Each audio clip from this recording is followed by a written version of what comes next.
J'ai lu un truc Ah incroyable. ouais, j'en ai déjà J'ai entendu entendu parler. dire que... Non, c'est quoi?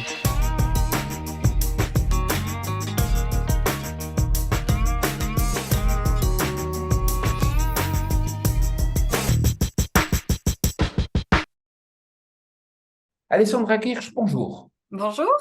Alors, moi j'ai envie de comprendre avec vous pourquoi aujourd'hui la Cour des comptes a l'air de s'en prendre aux vaches françaises.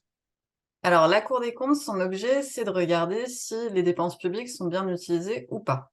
Et effectivement, le secteur bovin, dans sa globalité, laitier et allaitant, mobilise des subventions de façon importante. Donc, la Cour des comptes voulait voir si c'était légitime ou pas. Et si elle a une approche économique, son approche économique, c'est de dire, bah, malgré ces subventions, elles sont toujours pas rentables. Elle s'est aussi focalisée, et là, on commence à se demander pourquoi, sur une approche environnementale, en disant que les bovins sont émetteurs. Et que, du coup, pourquoi est-ce qu'on continue à financer un secteur qui émet, alors qu'on a des engagements de réduction, et notamment des engagements de réduction par rapport à la production de méthane. Donc c'est pour ça qu'ils sont partis dans cette idée-là et qu'ils aboutissent à seulement 2 conclusions, enfin 2 recommandations.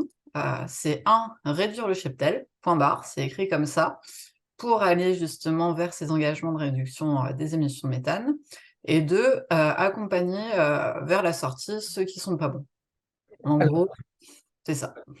alors, c'est vrai qu'on a déjà parlé ensemble de la problématique des Pays-Bas qui avait commencé à remettre en cause son cheptel. Est-ce que vous voyez là la première attaque quelque part sur justement la conservation d'un cheptel en France? Alors, est-ce que c'est la première attaque? Je sais pas. Est-ce que c'est lié aux Pays-Bas? Le rapport, il fait clairement référence. Il y a une annexe qui est dédiée aux Pays-Bas, même s'ils expliquent quand même que les Pays-Bas, c'est la question de l'azote, qui a motivé, la décision. On sent en fait dans ce rapport, c'est très ambigu parce qu'ils essayent de se dédouaner complètement, rappelant que l'élevage a des intérêts environnementaux. Ils le mettent, clairement, pour, on dirait un petit peu s'acheter une conscience, mais manifestement, c'est l'impact sur le climat qui, pour eux, est le plus important. Et on lit des choses, clairement, il faut réduire le cheptel et il n'y a pas d'autre solution. Et ils disent, ils font des calculs, ils font une, alors sur la façon dont c'est fait, sur les sources, c'est extrêmement sourcé, extrêmement argumenté, et ils aboutissent à dire, bah, que retourner une prairie, c'est plus intéressant que de garder une vache. C'est écrit texto.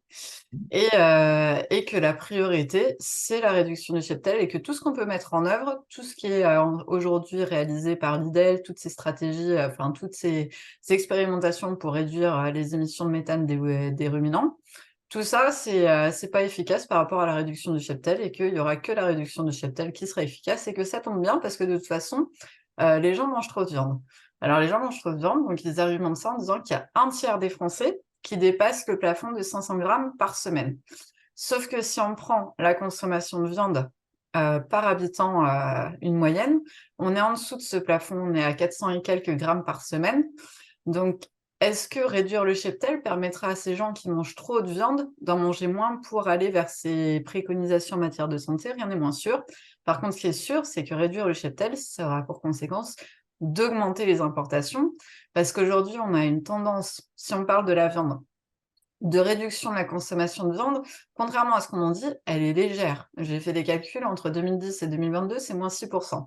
Par contre, le nombre de vaches allaitantes, entre 2010 et 2022, c'est moins 10%. Donc on a déjà une diminution de la production qui est supérieure à la diminution de la consommation, conséquence directe, augmentation des importations. On voit qu'en 2022, on a 25% de notre consommation qui a été couverte par les importations pour ce qui est de la viande bovine. Et notre taux de couverture de la consommation par la production, il est de 90% maintenant, alors qu'il était de 95% encore il y a pas longtemps.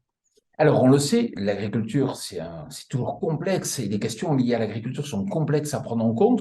Vous dites là, la souveraineté n'a pas été vraiment prise en compte. Est-ce que la gestion des espaces en montagne, les prairies, la biodiversité, est-ce que vous pensez que le rapport à la Cour des comptes a eu une véritable approche globale ou partielle? Non, pour moi, c'est partiel. Pour moi, il se donne une bonne conscience en rappelant les attraits environnementaux, en disant que ceux qui ont des externalités positives, il faut les encourager. Ils ne disent pas comment ni pourquoi.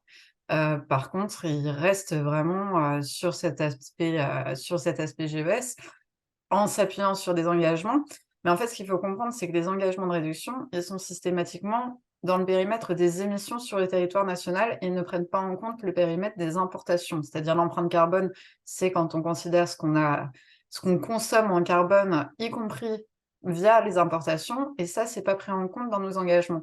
Donc, pour répondre à nos engagements internationaux, on a tous intérêt à argumenter sur le fait qu'on a réduit la production nationale.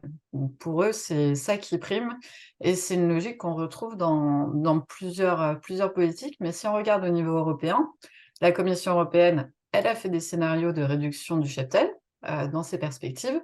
Elle aboutit à la conséquence suivante, c'est que 80% des réductions des émissions qui sont permises par la réduction du cheptel sont compensées par le phénomène du leakage, c'est-à-dire le déplacement des pollutions vers les copains.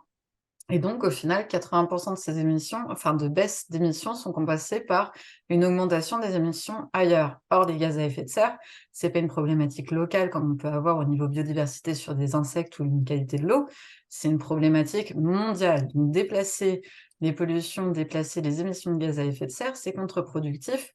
Et au final, nos bovins au niveau européen, ça fait partie des moins émetteurs de la planète. On est hyper efficient en termes de gaz à effet de serre au niveau des bovins. Donc, augmenter les importations issues d'ailleurs, c'est augmenter la production de GES pour une même quantité d'aliments consommés. Tout à fait. GES égale gaz à effet de serre. Toute dernière question, et de façon courte, est-ce que ce rapport va avoir un impact ou pas du tout? Bah, ce rapport, il tombe sur un calendrier un peu choisi, qui est celui de la sortie des propositions dans le cadre du pacte d'orientation et de la future loi d'orientation agricole. Donc ça va typiquement dans le sens de ce que défendent certaines ONG, en disant de toute façon, on mange trop de viande, faut réduire, parce que de toute façon, c'est mauvais pour l'environnement. Il y a un rapport sur les fermes usines qui est sorti, ça alimente une orientation de l'opinion populaire qui se dit ah oui, non, mais c'est vrai, de toute façon, on mange trop de viande, faut réduire. Sauf que bah, dans les faits, ça sert à rien de réduire parce qu'on va continuer à augmenter nos importations puisqu'il n'y a pas de politique d'accompagnement de la consommation qui va avec. Et que les gens continuent à manger ce qu'ils ont envie de manger. En l'occurrence, ils essayent de manger de la viande. Et Et ça va qu'ils être essayent parce qu'avec l'inflation, c'est de plus en plus dur et que cette viande de qualité qui est dans la production veut être encouragée par ce rapport, elle va coûter de plus en plus cher parce qu'il y en aura de moins en moins. Et ça va être compliqué pour le ministre de l'Agriculture, pour les différentes institutions, de venir contredire le rapport de la Cour des comptes. Ah, ils ont quand même publié une réponse qui est sur le site en même temps du rapport de la Cour des comptes que j'ai pas encore analysé en détail, mais où ils disent en substance que l'accord qui est cité dans ce rapport de la Cour des comptes qui vise à réduire de 30% nos émissions de méthane à horizon 2030, il ne s'applique pas en ces termes-là pour la France. En gros, nos réductions doivent être inférieures. Néanmoins, il n'en reste pas moins que si on va dans le périmètre de ces accords-là, il faut trouver des solutions, mais les solutions, elles existent aussi à l'échelle de la ferme. Elles sont menées par l'IDEL avec une amélioration des pratiques, par la génétique, par des additifs qu'on peut mettre dans la ration, des solutions en dehors de la réduction du cheptel. Il y en a encore plein. Bon, Alessandra Kersch, merci beaucoup. Puis je rappelle que vous intervenez ici pour Agriculture Stratégie. Merci beaucoup. Merci, à bientôt. J'ai lu un truc incroyable. Ah ouais, j'en ai déjà entendu J'ai entendu parler. dire que Non, c'est quoi?